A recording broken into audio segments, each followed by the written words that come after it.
an Ironic Media production. Visit us at ironickmedia.com. You're crazy, man. You're a loser. Playoffs? It's the Mark and Lowell Show. The Mark and who? Starring the meteorologist who does it for the viewers. Smoke! Lowell Meltzer. Can you get out of here? And the man who rides the coattails of his friends and family. Mark Ronick. Hey guys, there's enough with the amplifier. And now, here they are. Radio's equivalent of a dial-up connection. Hello, boys. Mark and Lowell. This is the Mark and Lowell Show, and I'm here with Lowell Meltzer. Hello, Lowell. Hello, this was a kind of a mellow intro that you brought us in there. I didn't even introduce myself this time. Yeah, look at you. Yeah, well, I figure, if I introduced Lowell, everybody else will know the other guy is Mark. Right. So, all right, on today's show, Lowell, you give a good lesson in cryptocurrency, something that we used to tease you about back in the day. Right, and now I'm ready to retire. So we'll get into Lowell's history and where he's at now in the world of crypto.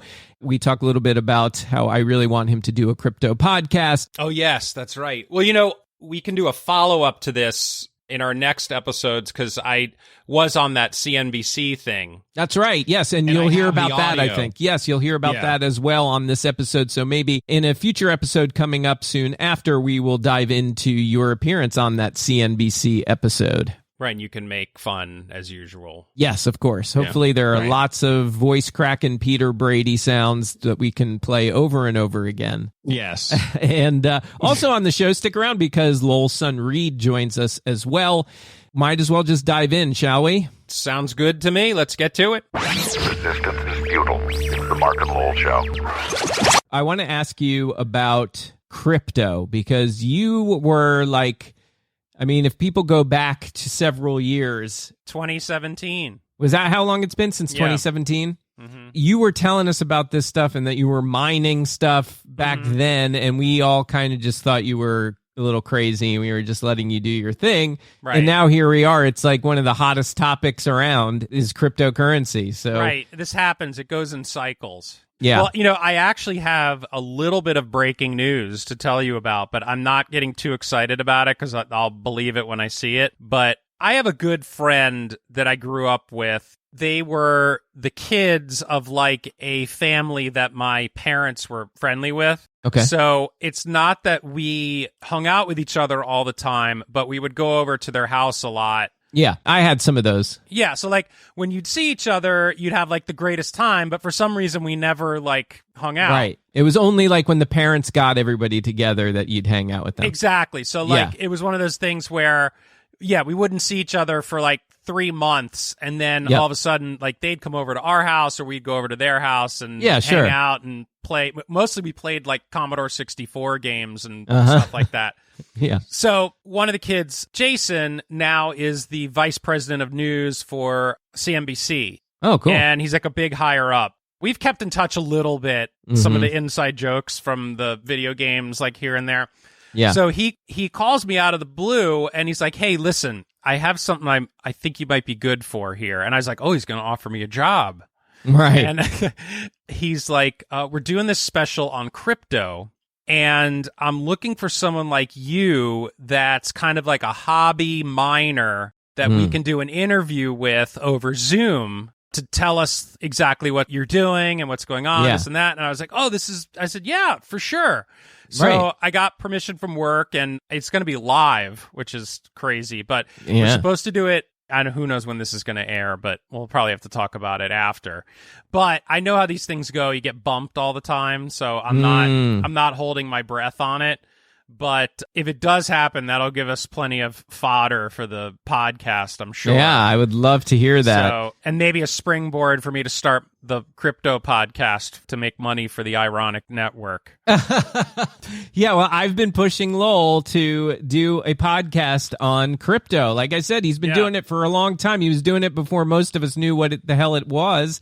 And so I figured he would be a great person to do a podcast about it. Yeah, I'm thinking about doing maybe like a 5-minuter. Start Yeah, firing right. them out. Yeah. Yeah, like with maybe like a current news on crypto, and then maybe your personal comments, thoughts around that news or whatever. I think that would be cool. We're talking about crypto. So now what's unfortunately happening, and I'm actually going to call out one of our listeners because I am going to call him. Matt Quarrick is a big fan of ours. Oh, yeah. We're friends with him. And he texted me and said, hey, I'm interested in getting to crypto. Do you have any recommendations, this and that? And now all these friends of mine who I've been telling about crypto forever are all coming out of the woodwork, and they're kind of asking the same thing. And my frustration at this point is that, in my opinion, the market is super high. Yeah. Could it go higher? Sure. My fear is giving all these people financial advice. And, actually, Jonah was one of them, too. But to Jonah's benefit, he asked me about it months ago when the market was down. And I told him some safe areas to put some stuff. And he's actually up right now because it's gone up. Mm-hmm. But people are asking me what they should invest in and this coin and that coin. And I'm just like, man, I can give you some recommendations. But if you want my honest opinion, I'm not investing very much right now because I don't have much faith in this market going much higher. And my experience in crypto is when the bleeding starts, it takes a long time for it to stop. And then once it stops, it kind of hangs out for a while and people get frustrated. And then all of a sudden we're where we are now. Yeah. So like back way up. So way up. I've gone through this like several times. And the first time I was very frustrated by it, but I've made these friends on the Discord group. Oh yeah, they're smart guys and they know what's going on. So we kind of just, we've all been through it several times. So we're just waiting for it to happen again. Yeah, I even tagged you on Facebook when I saw a mutual friend of ours was looking for advice on crypto. Yes. Yeah, you're getting a lot of that. See, that's another reason why you do a podcast. You just give your opinions. You remind people these are just your thoughts and opinions and that the market could change at any time. But then if people are asking you for advice, you can just direct them right to your podcast. Right. Go to my podcast. Right. And you don't have to get wrapped up in their personal stuff and what they should or shouldn't be doing. Let them make their decisions based on your podcast. Right. But the only thing that's about crypto and podcasting too is it's like when crypto's hot, the podcasts and all that kind of stuff are hot. When the market's cold and all that, I don't think there's much interest in it. And like I see what you're saying. I noticed that on TikTok. The market blew up and then it really pulled back. And like when it blew up, I had every other video on TikTok I was scrolling through was about crypto. And then when the market tanked, it all went away. And now it's like hot again. And everybody knows everything. They all know. Right. They all know. Yeah. But Matt, I am going to give you a call so we can figure this out. But it's very frustrating, or I don't know if it's frustrating is the right word, but it just gives me a lot of anxiety because I don't want to see people lose their money. Because someone like me, I'm cool because a lot of my positions I got in 2017. So even if the market took a humongous shit, I'm still not going to lose any money. Yeah, I can't believe how rich you are now. So rich. Can't even begin to tell you how rich I am.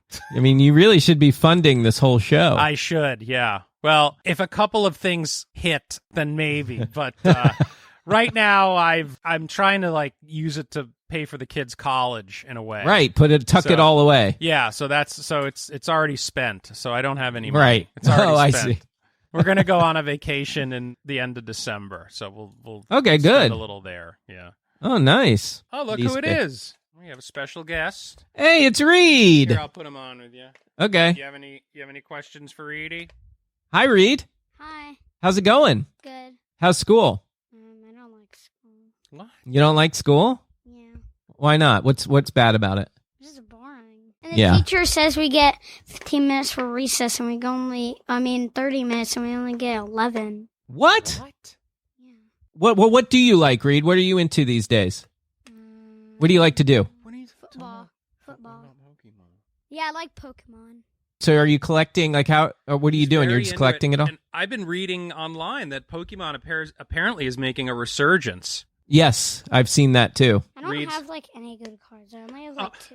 This is how it goes. And now I so know how our parents felt. We've talked about this. I think we Remember talked with the about car this. and everything. Yeah, we talked about this in the last episode. But I'll buy him a pack. Lack of appreciation. Right, lack of appreciation.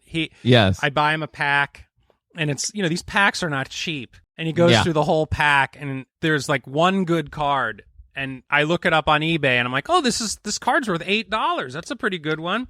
He goes, they're all crap. I didn't get any good cards. I don't have any good cards. Meanwhile, he's got this whole book of all these amazing cards that he shows me, and he's like, but I still don't have any good cards. Well, Reid, what card would you want? If I could give you a card right now, what would that card be? What's a good card? Which one? VMAX? Yeah. What? Charizard? VMAX. Yeah, Charizard VMAX. A Charizard VMAX. They're really strong. But I told Santa what he wanted, so I think there's a couple of things that Santa's going to bring by for him on the Pokemons. That's cool. Now, Reid, are you still into Legos? Yeah, there's a million right there. There's a million in front of you. At ST. Is that thing still working there? This is a Star Wars Lego, I think, right? Oh, yeah. He's got a little battle scene set up in his room with an AT-AT and rocket ship. Yeah. Cool. And it's cool. What he's done is he has like one year I bought him like a lot of stormtroopers. Yeah. So what he's done is he has like the big AT-AT and he has stormtroopers sitting on top of the AT-AT like firing down. Like he has like a whole thing going on there. I got to show you guys something. My cousin found this at, I think, like a yard sale, or they were like cleaning out an old house or something like that. And he found me this, which Lowell, you may recognize this from our childhood. Yes, I had that. Yes, of course. I did too. It's the Star Wars Land Speeder. I know that And- in the movie. Yep, that's from the original Star Wars. And it came, I already had the Luke Skywalker, but it came with C-3PO action figure that's as well.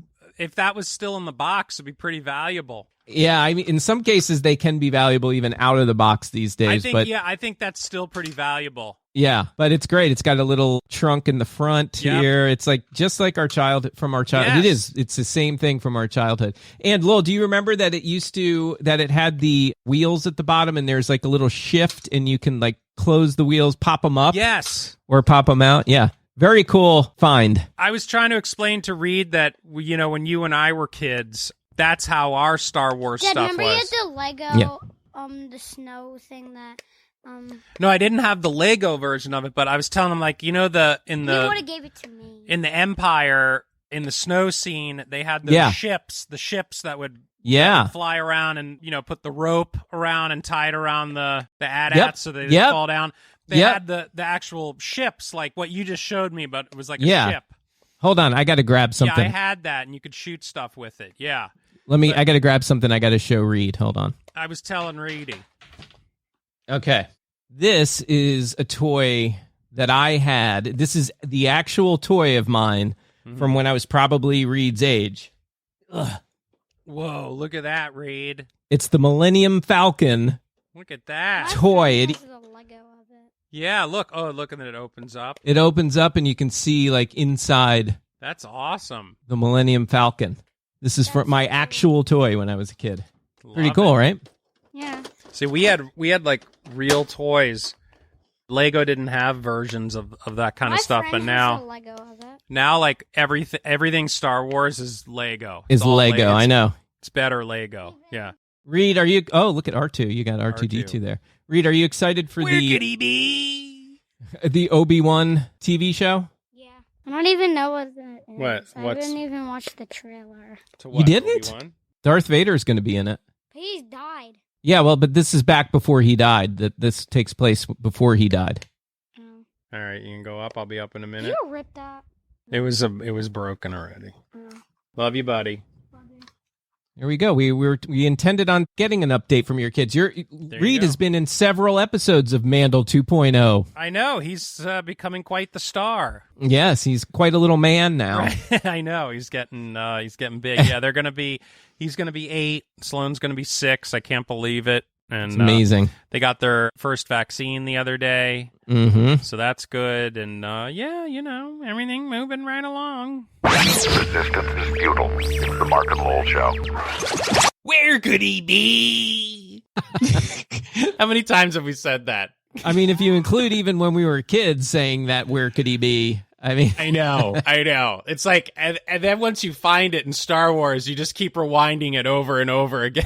Oh, and by the way, a little tease for everybody before we ask everybody our question of the day. A little tease, Lowell, you found a treasure trove of stuff in your basement that you went through recently. It is going to take me forever, but I have a tape player, but it's all these tapes. Now, it's a range of tapes. It is... Cassette tapes, yes. It's tapes that were obviously recorded on, and who knows what's on them. I'm praying that there's got to be some gems, whether it's me with a high voice when I'm like 8 years old with Jamie, or you and me, or me and Jonah, or me and Seth. There's something in there. Then there's also old school tapes, like a Culture Club tape, a Men at Work tape, and all these like rap, like Father MC, and like all these rap tapes too.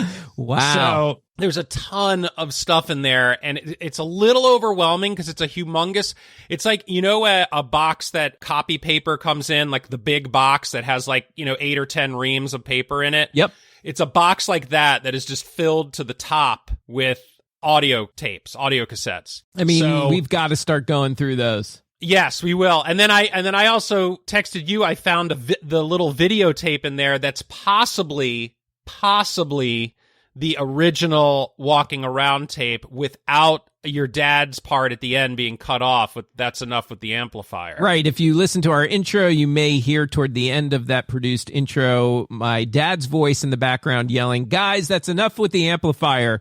And we actually had him recreate that because we had found a different tape that had it on and we had recorded over it at some point. So we had him recreate it. But now you have the original. By the way, how the hell did that end up in your possession? Obviously, I handed it off to you at some point for some reason, but I don't have any recollection of why you would have that. I don't either, but I'm curious what else is on it because it says like family tape, and then the reason I think it is the original is because it says family tape on it. For some reason, I feel like that is the original. But do you have a thing we can play it in? I mean, I'll give it to you the next time I see you, but... I think so. Otherwise, we're going to just have to start using some of these services and sending it out and having them convert it to digital. Oh, I don't want people to see it.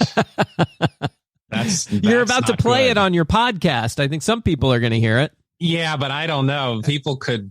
I don't know. I don't know. This is a whole other show. I mean, this is a whole other show. Part 1, part 2, if I can find some more stuff for us. Yeah. All right. So then what is our question for everybody? What do we want to ask everybody? Basically, what are your opinions of crypto? Because it's becoming more mainstream. Are you into it? Are you not into it? Have you bought anything? Just curious where you guys all stand on this. Or are you just completely afraid of it? Do you think it's complete horseshit? Whatever it is, we want to hear about your opinions. I'm still, I don't know. There are days where like I totally get it and I'm into it. And then there are days where I'm just like, what the hell is this? And why do I want to spend my money on it? Right. You're like, hey. Yeah. So we want to hear from you. Share your crypto stories, opinions, etc.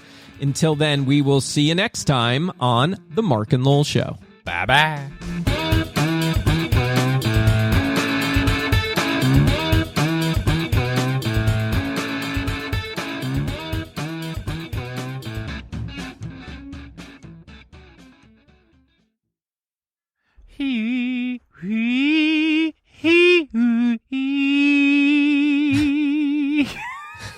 That's the only way to get a good audio check, so you see the waves going up. Isn't it funny, too, with Zoom now? Like, all along, this is, like, what we've wanted. What do you mean? With, like, recording remotely. Like, we ran into all those problems, like, with Skype and... Yeah. I mean, people bitch about Zoom the way that we used to bitch about Skype, I feel like.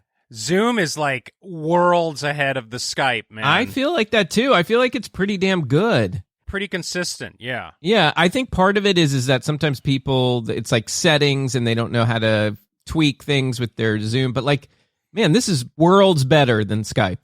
Worlds better. I mean, with Zoom, I don't know what they do in their software or how it works, but if you have two good internet connections like we have right now, there's like zero issues. But I felt like with Skype, we'd have issues all the time. And you're like, yeah, maybe your internet's not good. I'm like, bro, I'm like plugged in. I'm throttling right now. I'm downloading 20 gig files in 5 seconds. Right. But I wonder, though, if also, I mean, remember, we've been doing this for 10 years. So, like, let's say the first 5 years, the internet connections weren't nearly as fast or as strong as they are now. We were doing Skype up until before the pandemic. So, like 2019-ish, you know? Mm-hmm. It's only a couple of years ago. That's true. We're still dealing with bullshit. Yeah, it's and true. You're always, like, trying to find... You're always like... Hey, listen, I got this new thing I want to try tonight. I think it's going to be better than Skype. Yeah, and it's always like this really complicated software that everyone says is great, but it takes like 3 weeks to learn how to use it. Right, and you're like, all right, this is what you need to do. Set this up, do this, do that. And I'm like, man, what are we doing, man? I can't get it to work. I did what you told me to do, and it's not firing up. Yeah. I mean, the technology has come a long way, you know, with especially because of the pandemic. People need good, reliable communication tools, and where podcasting has like blown up now, there are platforms specifically now for podcasters that we could be using theoretically, but I think Zoom is working just fine. Yeah, and then also our method of marrying the audio track with Audacity has always been our ace in the hole to make it sound like we're in the same room together. Yep. Well, now there is software, like I said, for the podcasters that it's designed to do that. Like we could record without even saving it to a device, which I don't ever advise because you should always have a backup too. And it will actually record you separate and me separate, and then just hand us off the files automatically. Right. I remember. Speaking of that, there was like a couple times where you're like, oh my God, I didn't record on the main record. And then we had the backup record, and it was like, and we had to like put that out. Yeah, there was a lot of that. Every so often we'd have those situations. Yeah. I made, and then when you just said that, I made sure I was recording. We are recording. We're not recording on the Zoom though. I should do that. Oh, right. Well, that'll come. I like this new thing with Zoom now. Recording in progress. Oh, and it tells you the recording in progress? Yes. Oh, but it's like, oh, you can leave the meeting. I don't want to be recorded. Right. Yeah. Flashback. Mark's a geek. I am a geek. You know, and the more business for the geeks because, you know, Best Buy's closing stores left and right, it sounds like. Are they really? Yeah, they announced, I think they were closing either it was 40 or 50 stores nationwide. Ooh. Yeah, they closed the one here in Baltimore at the Inner Harbor and one up in Hunt Valley, too. That's, you know, Maya calls that store My Toys R Us. God, it's so funny you just said that. Where was I today? Somewhere in Howard County, and there was a closed Toys R Us, and it made me sad. That is sad. Whenever you see that great toy store shut down, that's a sad moment for sure. Yeah, because I don't think they can compete with all the, you know, with the Targets and the Walmarts and everything. Yeah, I guess that's what it is. That's true. I didn't even think of that because really they're the only toy store in town. I mean, the only other big name I can think of is F.A. or Schwartz, and that's kind of like a novelty. I think the whole toy store thing is just you have all these stores that have like a section that's big enough with the toys, and then if you want the electronic, like the video games and stuff, they have a whole section for that. So yeah, it's true. The whole Toys R Us thing's out the window. But, you know, when you and I were kids and you go to a Toys R Us and get an Atari game, that was like the greatest day that you could have. Yeah, and, you know, speaking of geek and Toys R Us, when I was a kid, when Return of the Jedi had first released, I was super into the action figures. I had to have the Luke Skywalker with the black outfit that he wore in Return of the Jedi. And it was like the hottest one to get. Every kid already had it. It was never on the shelves, and I wanted it so bad. And I used to call Toys R Us multiple times every day And to the point where like they knew who I was, even though I never told them my name. They always knew it was me when I called, and I was pissing all of those employees off every day. I would go. Toys R Us. I would Can go. I help you. I would go to like my swimming pool with my brother, the community pool or whatever, and I would during adult swims would go to the payphone and call. I was obsessed Toys with R it. Us. Toys R Us. This is Mike. Hello, you're calling Toys R Us. How may I help you, please? Hey, it's Mark. Oh, And I just wanted to know if you had the Luke Skywalker action figure, but not the Luke Skywalker from Empire or Star Wars. I need the one with the black outfit. No, sir, we don't have that right now. Damn it! Please insert another 25 cents to continue. Thank you for using AT&T. That's right, and you beat me to it. I was about to hit the button, but you beat me to it. I imagine you finally got that action figure. Imagine if you kept it in the box and never took it out, what it would be worth now. I know. That's all of my Star Wars figures. I know. And I still have them. They're in your parents' basement, right? They were, but I've taken them since, and I have them now. Oh, good. Yeah, but my parents keep a lot of stuff from my childhood. As a lot of my toys are still in the old toy closet in our basement. Yeah, I know there's some of ours that are down there. Yeah, they're tucked away somewhere. Yeah, I loved my Star Wars figures. And then, when the new Star Wars trilogy came out, when the first one was coming out, the toys were released a few weeks before, and I went again. I went in line at the local Toys R Us at midnight, and Hey, remember me? Remember my voice? This is what I used to sound like. But yeah, so I waited in line with all the geeks and went in, and the doors open, and it's like what you see when Black Friday on the news, when they show all the people just piling in and running in like madmen. Lots of beards, lots of fat, and lots of body odor. And oh yeah, lots of body odor. Pushing out of the way. It was bad too. I mean, people were like pushing and shoving, and they were just swimming in bins of action figures for Phantom Menace. And it was at that point where I was like, you know what? What am I doing? And you know what? I'm just going to sit back and I will just take whatever's left over. Right. Because all I really wanted them for was, I've never taken them out of the packaging. I thought they'd be collector's items, and now looking back, there's no way they're going to really ever be worth anything. The ones from our childhood are. Yeah. Then that's they didn't it. make a lot of them, right?